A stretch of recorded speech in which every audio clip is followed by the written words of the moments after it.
Hey guys, today I'll be taking a look at these new tactile switches by Divinikeys called the DK Sarus. Divinikeys has just been a solid vendor all around, and so when I heard that they're announcing their own line of switches, I knew I had to give these a try. The DK Sarus are made of a polycarbonate top housing, a palm stem, and a nylon bottom housing.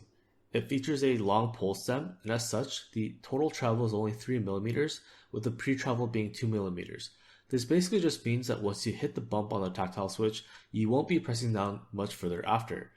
These really nice pastel color switches also only come at 50 cents per switch, which in the tactile world is on the very affordable side. So let's take a listen to the sound test.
So here are my first impressions.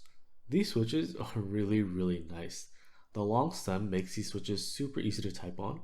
I actually feel like I could type on these for hours without any sort of exhaustion. The sound of the switch is definitely on the clacky side, but the word I'd use to better describe it is crispy. It just sounds so smooth and crispy, and it's the kind of sound that you don't get tired of hearing of. The bump on these tactiles is very pronounced.